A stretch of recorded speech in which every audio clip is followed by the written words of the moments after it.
12월 27일 2020년 마지막 주일 새벽 예배 본문의 말씀은 누가복음 15장 11절로 32절까지 말씀이 되겠습니다. 누가복음 15장 11절로 32절까지 말씀을 통해서 함께 주시는 하나님의 은혜를 나누도록 하겠습니다. 자, 오늘 2020년 마지막 주일 새벽 예배입니다. 정말 엊그제 시작한 것 같은 2020년이 이제 마지막 주일 예배 52번째 주일을 맞이했습니다. 올 한 해는 정말 예년하고 다른 한 해를 지금 저희가 보내는데 내년에는 하나님께서 은혜 주셔서 하나님 한 말씀만 하시면, 하나님이 말씀하시면 전염병도 그치게 될 줄 믿습니다. 그래서 내년에는 하나님이 주시는 그 은혜로 새로운 한 해를 맞이할 수 있도록 함께 기도하는 저와 여러분 되기를 원합니다. 자, 누가복음 15장 오늘 그 단락은 우리가 너무나도 잘 알고 있는 일명 칭하여 탕자의 비유라고 하는 그 주일학교를 다니신 분들은 정말 많이 들었던 그러한 내용이 되겠습니다. 자, 그런데 앞선 15장의 그 잃은 양을 찾는 목자의 비유, 잃어버린 드라크마를 찾는 여인의 비유에 이어서 바로 나오고 있기 때문에, 물론 둘째 아들에게 포커스를 맞춰서 이 본문을 해석하느냐, 첫째 아들에 맞춰서 본문을 해석하느냐, 이렇게 달라질 수 있습니다만은, 그럼에도 앞뒤 전후 문맥상 잃은 아들을 되찾은 아버지의 비유라고 하는 것이, 그렇게 잃어버린 아들을 찾은 아버지의 포커스를 맞춰서 본문을 해석하는 것이 앞뒤의 그 문맥상 맞다고 볼 수 있습니다. 자, 그럼에도 불구하고 우리가 누가복음 15장의 이 이야기는 탕자의 비유라고 이야기를 하는데, 이 잃어버린 아들을 되찾은 아버지의 비유, 잃어버린 영혼을 되찾는 하나님의 그 상징, 하나님 아버지의 마음을 상징하고 있는 오늘 본문의 말씀을 통해서 함께 주시는 은혜를 받도록 하겠습니다. 자, 11절입니다.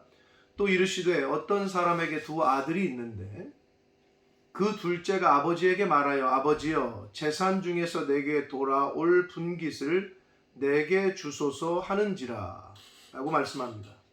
그러자 아버지가 그 살림을 각각 나눠 주었더니 라고 말씀을 하고 있습니다. 자, 여기서 아들이 둘이 있다고 이야기를 합니다. 아들이 둘이 있는데 둘째 아들이 그 아버지에게 지금 재산 중에서 내게 돌아올 분깃을 내게 주소서, 즉 유산을 먼저 상속해 달라고, 어차피 내게 돌아올 그 분깃, 그 몫을, 유산을 상속해 달라고 이야기를 하고 있습니다. 원래 그 유대인들 이스라엘의 그 상속법에 보면, 신명기 21장에 보면 그 아버지가 돌아가셨을 때에는 큰 아들이 그 2배를 받게 돼 있어요. 그러니까 작은 아들은 3분의 1, 그러니까 큰 아들보다는 적게 받게 돼 있는데, 그게 신명기 21장에 기록되어 있는데, 근데 아버지가 살아 계신데 아직 돌아가시지도 않았는데 그 재산을 먼저 이렇게 받을 때에는 9분의 1밖에 못 받게 돼 있었어요. 9분의 1. 그러니까 이 둘째 아들은 아버지 돌아가시면 지금보다 더 많은 재산을 상속받을 수 있는데, 그걸 못 참고 지금 9분의 1이라고 할지라도 빨리 좀 받았으면 좋겠다 하는 마음으로 지금 재산을 달라고 이야기를 하고 있는 거죠. 그러니까 얼마나 이 둘째 아들이 그 집에서 떠나고 싶은지, 그리고 세상으로 가고 싶은지에 대한 그 마음을 우리가 엿볼 수 있습니다. 자, 이렇게 둘째 아들이 자신의 몫을 달라고 이야기를 합니다. 자, 그러자 이제 13절을 봅니다. 그 후 며칠이 안 되어 둘째 아들이 재물을 다 모아가지고 먼 나라에 가서 거기서 허랑방탕하여 그 재산을 낭비하더니 그랬습니다. 자, 아버지에게 재산을 자기의 몫을 챙겨서 달라고 해서 갔어요. 떠났어요. 근데 보니까 재물을 다 모아가지고 먼 나라에 가서 그랬는데 거기서 허랑방탕하여 그 재산을 다 낭비했다.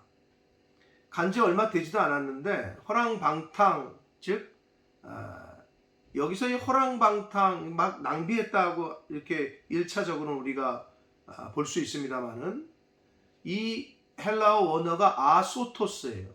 근데 이게 소토스라는 말이 구원받기에 합당한 이런 뜻의 단어거든요. 근데 여기에 부정접두어 아가 붙어서 아소토스라는 말은 구원에 합당하지 않은, 구원받기에 합당하지 않은 그러한 생활을 했다는 거죠.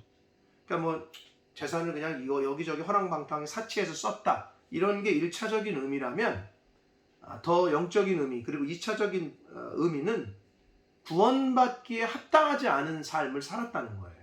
이 둘째 아들이. 자, 그래서 14절을 봅니다. 그래서 재산을 다 없애요. 막 하나님 말씀대로 살지 않고 그냥 막 허비했다는 거죠.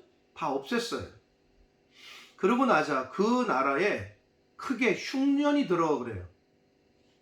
이 흉년이라는 단어가 리모스라는 단어인데 이 단어는 언제 쓰였냐면 성경에 보면 흉년 또는 어떤 기근, 환란 이럴 때 썼어요. 근데 그것도 하나님께서 벌을 내리실 때. 그래서 이 리모스라는 요 단어, 흉년이라고 번역한 요 단어는 하나님의 능력으로, 하나님의 권능으로 흉년이 들게 하시고 하나님의 권능으로 징계를 하실 때 쓰는 단어였어요. 결국은 그 나라에 흉년이 든 게 우연이 아니라 하나님께서 흉년이 들게 하셨다는 거예요. 그래서 비로소 궁핍한지라 이렇게 되어 있습니다. 자, 그러면 이 비로소라는 말은 이 둘째 아들이 궁핍한 상태에 들어간 것은 돈을 다 써버리고 돈이 없어서라기보다는, 돈이 없었으면 뭐 일할 수도 있겠죠. 일해서 먹고 살고, 경제가 그 당시에 어느 나라인지 모르나 경제가 좋았다면. 그런데 나라에 기근 흉년이 들어버렸으니 하나님께서 이제 흉년을 보내신 거죠. 흉년이 되게 하신 거예요. 징계를 하신 거죠. 그 나라 전체를. 그러자 그때서야 비로소 이제 궁핍해진 거예요. 완전히 바닥으로 떨어졌어요. 자, 그러자 15절, 가서 그 나라 백성 중 한 사람에게 붙여서 하니 그가 그를 들로 보내어 돼지를 치게 했다. 돼지를 치게 한 것으로 봐서 유대인들에게 있어서 돼지는 부정한 짐승이에요. 그러니까 여기가 유대 땅이 아니고 다른 나라라는 걸 우리가 알 수 있겠고, 이방 땅인 거죠. 치게 했는데 16절, 그가 돼지 먹는 쥐염 열매로 배를 채우고자 하되 주는 자가 없는지라. 자, 돼지를 이스라엘 사람들은 부정한 짐승으로 보는데 돼지를 칠 정도로 부정한 짐승을 치고 부정한 짐승이 먹는 쥐염 열매로 배를 채울 정도로 완전히 가장 밑바닥으로 떨어졌다는 거예요. 이 둘째 아들이. 그러자 그때서야 비로소 이에 17절 스스로 돌이켰다고 성경이 말씀합니다. 본인 스스로가 돌이켰어요. 마음을. 어떻게 돌이켰냐면 이르되 내 아버지에게는 양식이 풍족한 품꾼이 얼마나 많은가, 나는 여기서 줄여 죽는구나 라고 말합니다. 스스로 생각하기를, 이제 밑바닥을 경험하니 그 아버지의 집이 얼마나 풍성했었고 내가 거기 있을 때 얼마나 행복했는지를 그때서야 깨닫는 거죠. 그러면서 18절, 내가 일어나 그럽니다. 여기서 일어난다라는 그 원어가 아나스타스라는 말인데 다시 살아나다 이런 뜻이에요. 다시 살아나다. 그래서 이 영적으로 지금 이 잘못된 길을 가고 있던 이 둘째 아들이 돌이키고 회개하니까 다시 살아나고 있음을 성경은 지금 우리에게 교훈을 해주고 있습니다. 자, 그래서 일어나서 아버지께 가서 그랬어요. 자, 회개를 하니 스스로 돌이키니 다시 이제 살게 되는 방향을 바로 잡는데 어디로? 아버지께로 이제 유턴하는 거예요. 아버지께로 간다. 그래서 이르기를 자기가 가서 이렇게 말하겠다고 생각하고 있는 거예요. 아버지, 내가 하늘과 아버지께 죄를 지었다. 여기서 하늘은 하나님을 상징합니다. 하나님을 의미해요. 하나님과 아버지께 죄를 지었다라고 말합니다. 자, 여기서 이 죄라는 하마르티아가 죄인데 그 죄라는 헬라어 단어의 뜻은 표적에서 벗어나다. 그리고 정도, 바른 길에서 벗어나다. 잘못 가다 이런 의미가 있는 말이거든요. 그 말에서 온 부정과거 능동태 형태를 띠고 있는 여기서 말하는 죄, 헤마르토라는 단어인데 지금 무슨 말이냐? 내가 마땅히 갈 길을 가지 않고 엉뚱한 잘못된 길로 가서 죄를 범했다라고 고백하고 있는 거예요. 본인이. 내가 마땅히 가야 될 길을 가지 않고 잘못된 길을 가서 지금 이런 상황에 있다. 그게 자신의 죄다. 잘못된 길을 갔습니다. 라고 그렇게 생각하고 있다는 거예요. 그래서 하나님과 아버지께 죄를 지었사오니 19절 지금부터는 아버지의 아들이라 일컬음을 감당하지 못하겠나이다. 나를 품꾼의 하나로 보소서라고 말하겠다. 라고 생각한 거예요. 둘째 아들이 지금 회개하고 돌이킴 그리고 어떻게 해야 할지를 지금 자신이 생각한 거예요. 즉 둘째 아들의 자아성찰, 자기를 객관화시키고 있어요.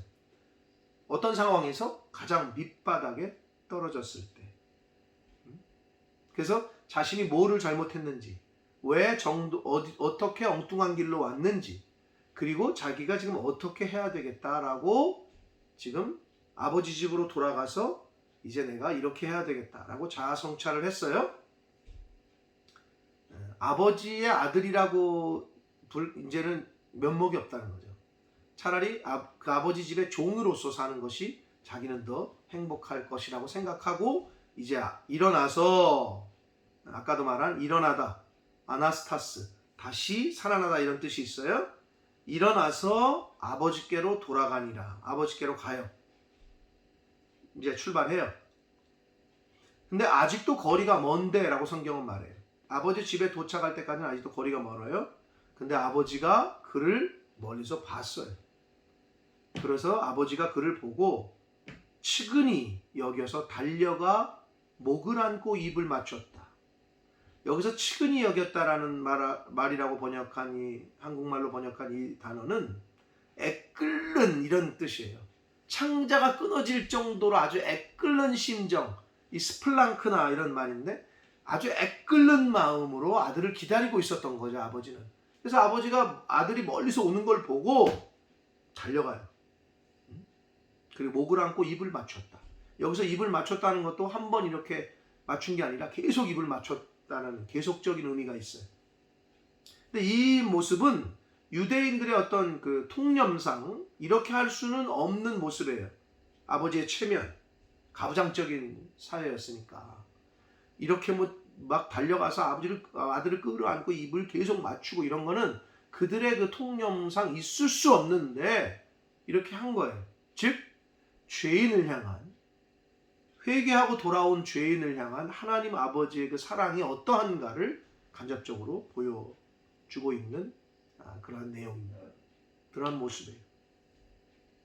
21절 봅니다. 아들이 이르되 아버지 내가 하늘과 아버지께 죄를 지었사오니 자기가 생각한 대로 준비한 대로 지금 말을 합니다.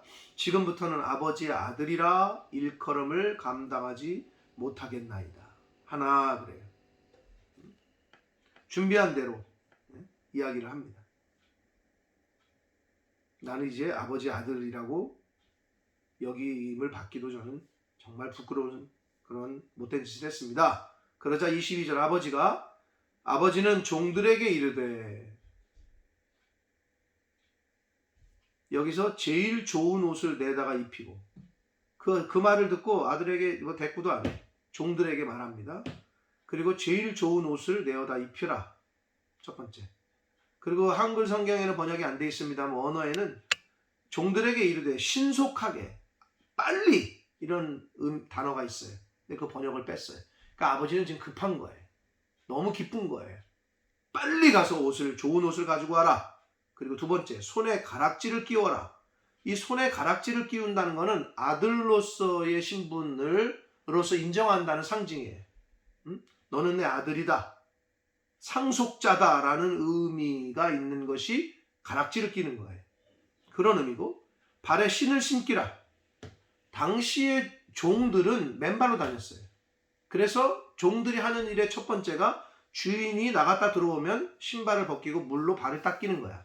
그러니까 신발을 신기라는 거는 주인 그 아들로서 상속자로서 인정하겠다는 거죠. 너는 그렇게 말하지만 난 아니다라는 걸 아버지는 지금 종들에게 시키는 일을 통해서 나타내고 있습니다. 그리고 네 번째, 자, 제일 좋은 옷 갖다 입히고 가락지 끼우고 발에 신을 신기고 살찐 송아지를 잡아라 라고 말합니다. 그러면서 우리가 먹고 즐기자라고 이야기합니다. 자, 15장에 있었던 그 잃어버린 양 한 마리를 찾은 목자가 우리가 이제 잔치를 하자. 내가 잃은 양을 찾았다. 잃은 드라크마를 찾았던 여인도 자, 우리 잔치하자. 이웃을 불러 모으고 우리가 함께 즐기자 이랬잖아요. 여기서도 잃어버린 둘째 아들을 찾은 아버지가 우리가 함께 먹고 즐기자. 지금 포인트는 계속해서 예수님의 비유는 잃어버린 한 영혼에게 초점이 맞춰져 있다는 것을 알 수 있습니다. 그래서 그 잃어버린 영혼을 찾았을 때 하나님 아버지가 얼마나 기뻐하시는지에 대한 그 아버지의 마음을 계속해서 비유로 이야기를 해주고 있습니다. 자, 그러자 24절, 이 내 아들은, 아직도 아들이라고 표현을 하죠. 아버님이 죽었다가 다시 살아났으니 그랬어요. 죽은 것과 같은 생활을 했죠. 근데 여기서 지금 죽었다가 다시 살아났다, 이 표현에서 우리가 알 수 있는 건 아버지를 떠나면, 즉 하나님을 떠나면 인생은 죽은 것과 같아요. 하나님을 떠난 인생은 죽은 것과 같은 인생입니다. 그러나 아버지께로 돌아오면 다시 새 생명을 얻습니다. 이러한 그런 교훈이 이 말씀 속에서, 내 아들은 죽었다가 다시 살아났다. 그 이유가 뭐예요? 돌아왔기 때문에. 내가 잃었다가 다시 얻었노라 하니 그들이 즐거워하더라. 자, 그리고 이제 25절부터 맏아들의 모습이 이제 나와요. 25절, 맏아들은 밭에 있다가 돌아와 집에 가까이 왔을 때 풍악과 춤추는 소리를 듣고 종을 불러, 26절, 이 무슨 일인가 물어요. 그 전까지는 둘째 아들이 돌아와가지고 막 지금 잔치 벌리고 있는데 그 많은 종들 중에서 왜 가서 알리지 않았을까 하는 생각도 들고, 즉 큰아들이 아버지와 또 집안에서의 어떤 위치, 아버지와 어떤 관계에 있는지를 약간 짐작할 수 있어요. 그렇게 잔치가 열릴 때까지 아무 종도 가서 알리지 않았던 것 같아요. 돌아오기까지 몰랐으니까. 그리고 무슨 일인가 물어요. 뭔 일이 벌어진 거냐? 자, 이것은 뭐를 상징하냐면 여기서의 맏아들은 이미 상속권이 있는 장자였잖아요. 즉 이미 율법을 주신 이스라엘 백성들, 그 중에서도 바리새인들과 서기관들, 그들은 이미 알고 있었어요. 자기가 장자라는 거, 자기가 하나님에게 택함을 받았다는 거, 맏아들처럼. 그런데 그 맏아들, 장자로서의, 하나님이 택하신 민족으로서의 그 특권을 누리지 못했어요. 즉 바리새인과 서기관들이 예수 그리스도, 메시아로 오신 예수 그리스도와 그분의 사역을 이해하지 못했던 것처럼 지금 큰아들은 무슨 일이냐 알지 못하고 있어요. 바리새인과 서기관들이 예수님을 알지 못하고 예수 그리스도의 그 사역을 알지 못했던 것처럼. 27절 봅니다. 대답하되 당신의 동생이 돌아왔으매 당신의 아버지가 건강한 그를 다시 맞아들이게 됨으로 인하여 살찐 송아지를 잡았나이다 라고 종이 말을 하니, 말하자마자 28절, 그가 노하여 그래. 그리고 잔치에 들어가고자 하지 아니해요. 이것은 15장 1절과 2절에 나오는 예수님께서 세리와 죄인들과 함께 식사를 하니 바리새인들이 기분 나빠하고 노했던 것처럼 그것을 그대로 보여주고 있습니다. 이 마다들이 바로 바리새인들과 서기관들의 그 상징성으로 나타내고 똑같은 행동을 하고 있는 거예요. 기분 나쁜 거야. 응? 바리새인들과 서기관들이 예수님이 세리와 죄인들과 식사를 하니까 기분이 나빠. 들어가고자도 안 해. 그러자 아버지가 나와서 권한대 그랬어요. 마다들이 그러고 있으니까 아버지가 계속 권해요. 이야기를 해요. 위로를 하고. 그러니까 아버지의 사랑이 느껴집니다. 이스라엘 백성들을 향한 이스라엘 백성을 택하신 게 하나님이기 때문에. 그런데 그들이 그 마다들로서의 장자로서의 역할을 잘 못했단 말이에요. 누구처럼? 여기 나오는 마다들처럼. 왜 화가 났을까요? 동생이 다시 돌아온 것에, 아버지가 잔치를 베풀어 준 것에 대해 여러 가지가 복합적으로 섞여 있을 거예요. 바리새인들과 서기관들은 죄인들이 구원을 받는 게 왜 화가 날까요? 잘못된 하나님 아버지에 대해서 너무 모르고 있었던 거예요. 이 장자인 큰아들도 하나님 아버지의 마음을 모르고 있었어요. 자, 아버지가 말합니다. 아버지께 대답하여 이르되, 계속 권하니까 이제 들어가자 아들아, 내 동생이 살아왔지 않느냐. 그러니까 아버지에게 이제 장자인 큰아들이 이야기합니다. 내가 여러 해 아버지를 섬겨 명을 어김이 없거늘 내게는 염소 새끼라도 주어 나와 내 벗으로 즐기게 하신 일이 없더니, 이렇게 얘기를 해요. 이 부분이 맏아들인 장자인 큰아들이 자신의 정체성을 제대로 알고 있지 못했다는 거, 그리고 하나님 아버지의 마음을 모르고 있었다는 거를 이제 스스로 이야기를 하는데, 여기서 뭐냐면 아버지를 여러 해 동안 섬겨서 복종하지 않은 일이 없다. 명을 어긴 일이 없다 그랬잖아요. 근데 여기서 섬겨라는 이 단어가 종처럼 섬기다의 뜻이 있어요. 그러니까 이 맏아들은 아들로서 아버지를 대한 게 아니라 종의 자세로 종처럼 열심히 한 거야. 시키는 일을. 그러니까 자신의 정체성을 제대로 알고 있지 못했어요.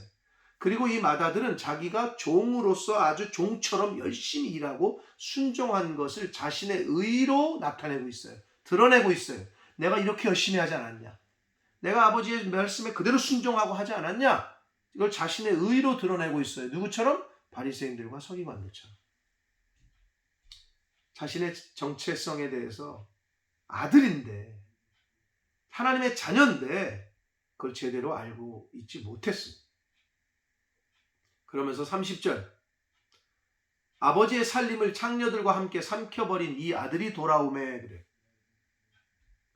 자, 근데 여기서 성경 어디에도 둘째 아들이 창녀들과 함께 그 돈을 다 써버렸다는 이야기는 없어요. 앞에 보면 13절에 보면 그냥 허랑방탕하여 재산을 낭비했다. 근데 이제 큰아들은 짐작을 해. 창녀들과 함께 삼켜버린 이 아들이 돌아오매. 자기가 그렇게 하고 싶었던 육체적인 그 바램과 욕구가 이렇게 둘째 동생에게 투영돼 가지고 그렇게 표현을 한 것처럼 보여져요. 왜? 성경은 어디에도 창녀와 함께 가산을 삼켜버렸다는 이야기는 없거든요. 그리고 이 큰아들은 자신의 동생을 동생으로 인정하고 싶지 않아요. 그러면서 뭐라 그러냐? 당신의 이 아들이 돌아오매 라고 표현하고 있어요. 동생으로 부르고 싶지도 않은 거예요. 마치 바리새인들과 서기관들이 죄인이라고 자신들이 여겼던 사람들이 구원받는 것을 시기하고 못마땅하게 여긴 것처럼, 이 바리새인들과 서기관들의 이 강팍함과 교만을 이 큰아들이 그대로 보여주고 있다는 거예요. 그러자 31절 아버지가 말해요. 아버지가 이르되 얘야. 큰아들을 사랑하는 마음이 담겨져 있는 표현입니다. 너는 항상 나와 함께 있으니 내 것이 다 내 것이로 돼. 이게 큰아들이 가져야 될 아이덴티티, 정체성이었어요. 장자로서의 특권을 제대로 이해하지 못하고 있었어요. 그리고 동생이 다시 돌아왔건 안 왔건 장자인 본인은 동생과 상관없이 장자의 권리는 그대로 유지되고 있다는 것을 본인은 모르고 있었어요. 근데 아버지가 다시 그걸 상기시키는 거죠. 응? 너는 항상 나와 함께 있었고 내 것이다, 내 것이었다. 그런데 32절, 이 내 동생은 다시 바로잡아줘요. 큰아들은 지금 당신의 아들이라고 표현했지만 아버지는 지금 내 동생이다. 내 동생은 죽었다가 살아났으며 내가 잃었다가 얻었기로 우리가 즐거워하고 기뻐하는 것이 마땅하다라고 지금 말하고 있습니다. 사랑하는 성도 여러분, 이 일명 우리가 알고 있는 탕자의 비유는 잃어버린 아들을 되찾은 아버지의 포커스에 맞춰서 우리가 이 본문을 봐야 되고, 잃어버린 한 영혼을 찾으시는 아버지의 마음이 그대로 여기 녹아져 있고, 큰아들은 당시의 바리새인들과 서기관들을 빗대어 비유로 말씀을 해 주시고 있다고 보면 됩니다. 그리고 둘째 아들은 당시에 그 사람들이, 바리새인과 서기관들이, 종교 지도자들이 죄인이라고 여겼던 세일이나 그 죄인들의 모습이라고 보시면 됩니다. 자, 그래서 이 잃어버린 아들을 되찾은 아버지의 비유 속에서 우리가 얻을 수 있는 건, 하나님 앞에서 내 것이라고 주장하는 마음이 불행의 원인이다 라는 것을 우리가 깨달을 수 있습니다. 둘째 아들이 지금 뭐예요? 아버지의 것 중에 내 몫을 달라 이러거든요. 하나님 아버지의 것이 아버지의 것이지 사실은. 근데 하나님 앞에서 내 것이다라고 생각하고 주장하는 거기서부터 사단은 틈은 타고 불행이 시작됩니다. 그리고 둘째 아들이 아버지를 떠나니까 어떻게 행복했어요? 아니에요. 불행이 시작됐고 불행한 삶을 살았어요. 인간은 하나님을 떠나서는, 하나님을 떠난 삶은 허비하고 그리고 불행한 삶을 살 수밖에 없음을 교훈해 주시고 있습니다.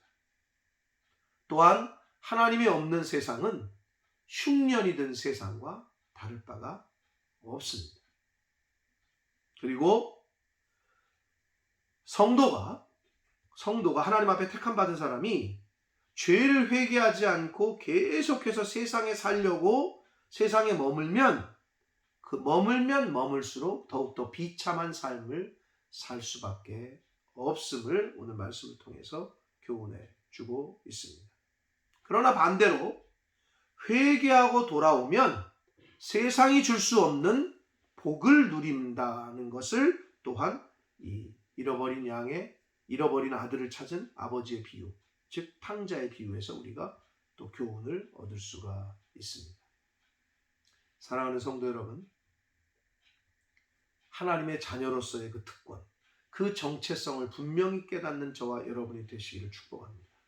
또한 나에게 주신 모든 것, 생명과 물질과 건강과 모든 것은 다 본래 하나님 겁니다.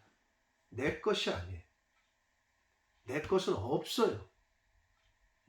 이 스피릿을, 이 정신을 분명히 갖고 있어야 되고, 설사 우리가 실수하여 잘못된 길로 가더라도 회개하고 돌이켜서 아버지께로 돌아오면 하나님께서는 우리를 받아주시고 용납하시고 다시 자녀의, 상속자의 아들의 신분을 허락해 주심을 믿으시고, 오늘 이 비유의 말씀을 통해서 주시는 교훈을 바로 깨달아 하나님 아버지의 그 사랑, 그 마음을 이제 잘 가슴에 새기고 하나님의 자녀로서의 삶을 잘 살아가는 저와 여러분 되기 원하고, 혹 잘못된 길을 가시고 있는 분이 있다면 더 늦기 전에 하루속히 돌이켜서 아버지께로 올 수 있는 은혜가 있으시기를 예수 그리스도의 이름으로 축복합니다. 기도하겠습니다. 살아계신 하나님 아버지,